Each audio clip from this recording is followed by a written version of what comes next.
महाराष्ट्रामध्ये लोकसभेची रणधुमाळी आता सुरुवात झाली आहे. काही काळामध्येच आता आचारसंहिता सुद्धा लागण्याचे चिन्ह दिसत आहे. या संदर्भामध्ये बुलढाणा जिल्ह्यामध्ये लोकसभा निवडणूक लढण्याची तयारी आणि जाहीरपणे सांगण्यात आलेले आहे रविकांत तुपकर यांनी की आपण लोकसभेमध्ये उतरणार आहोत. ते आपल्यासोबत आहेत, त्यांना विचारू आपण की लोकसभेची निवडणूक आपण लढवणार आहात, काय भूमिका राहणार, तुम्ही कोणत्या याच्यावरती म्हणजे पक्षावरती निवडणूक लढवणार आहात? राजकारणामध्ये आपल्याला काय वाटतं हे महत्वाचं नसतं, लोकांना काय वाटतं हे महत्वाचं असतं. गेल्या 20 वर्षापासून सातत्यानं आम्ही शेतकऱ्यांच्या, तरुणांच्या, बेरोजगारांच्या, महिलांच्या प्रश्नावर, सर्वसामान्यांच्या प्रश्नावर रस्त्यावर असतो आणि आमचं संपूर्ण आयुष्य आम्ही लोकांसाठी समर्पित केलेलं आहे. आम्ही चळवळीतले कार्यकर्ते आहोत.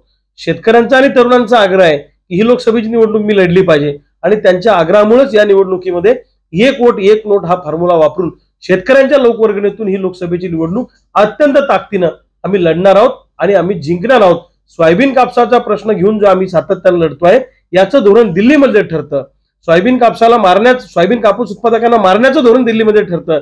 म्हणून त्या दिल्लीच्या सभागृहामध्ये जाऊन सोयाबीन कापूस उत्पादकांच्या बाजूची धोरणं राबवणं किंवा ती धोरणं सरकारच्या छातीवर बसून करून घेणं हे काम येणाऱ्या काळामध्ये करायचं आहे आणि त्याच्यासाठी शेतकऱ्यांची इच्छा आहे की मी तिथे गेलो पाहिजे. म्हणून ही निवडणूक अत्यंत ताकदीनं लोकसभेची निवडणूक आम्ही लढणार आहे. आता एक असा समोर प्रश्न आलेला आहे की आता राष्ट्रवादीच्या वतीनं हातकणंगलेची जागा ही राजू शेट्टींना सोडण्याचे संकेत सुद्धा देण्यात आलेले. आपल्याला आपली राजू शेट्टींची अशी काही चर्चा झालेली आहे का या संदर्भामध्ये? राजू शेट्टींची आणि माझी कुठलीही चर्चा झालेली नाही या निवडणुकीच्या संदर्भामध्ये.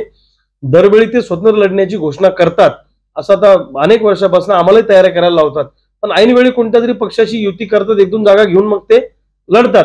त्यामुळं आमच्यासारखे तयारी करणारे जे महाराष्ट्रामध्ये कार्यकर्ते निवडणुकीची स्वतंत्रपणानं, मग त्यांचा बळी जातो, मग त्यांना थांबावं लागतं पक्षाचा आदेश घेऊन आणि असं अनेक वेळा झालं. म्हणून आमच्या जिल्ह्यातल्या शेतकऱ्यांनी ठरवलंय, बुलढाणा जिल्ह्यातल्या, की काही झालं त्यांना काय करायचं त्यांना लखलाभ असो, परंतु बुलढाणा जिल्ह्यातल्या शेतकऱ्यांनी ठरवलंय की कोणत्याही परिस्थितीमध्ये लोकसभेची निवडणूक आपल्याला लढायची आहे आणि शेतकऱ्यांचा आदेश माझ्यासाठी शिरसावंदी आहे.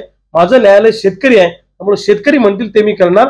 शेतकऱ्यांची इच्छा आहे की लोकसभा लढायची, म्हणून आम्ही लोकसभेची निवडणूक लढवणार. ठीक आहे, पण तरी पक्ष एखादा निवडावा लागेल तुम्हाला, एखादा महाविकास किंवा महायुती, या दोनपैकी कुठल्या पक्षामध्ये आपण तुम्ही जाणार? माझा पक्ष शेतकरी आहे, गावगाड्यातला सामान्य माणूस हाच माझा पक्ष आहे आणि गावगाड्यातला सामान्य माणूस म्हणेल तेच मी करणार आहे.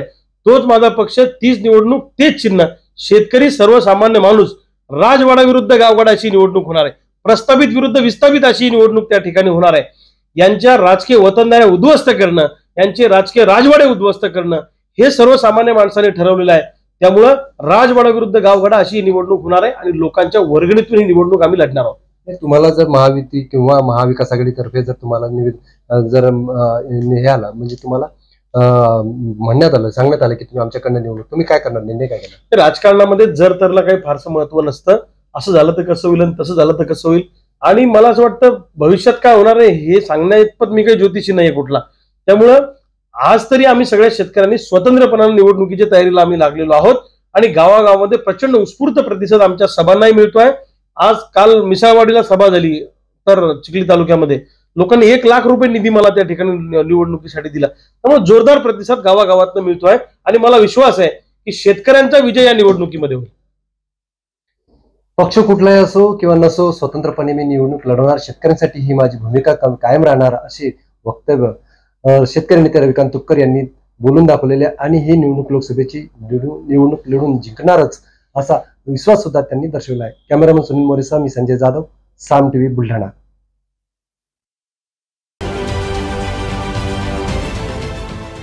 देश विदेशातील प्रत्येक घडामोडींचे लाईव्ह अपडेट मिळवण्यासाठी आता साम टीव्हीच्या सर्व सोशल मीडिया प्लॅटफॉर्मला लाईक, फॉलो आणि सबस्क्राईब करा. तसंच सर्व नोटिफिकेशनसाठी बेल आयकॉन प्रेस करायला विसरू नका.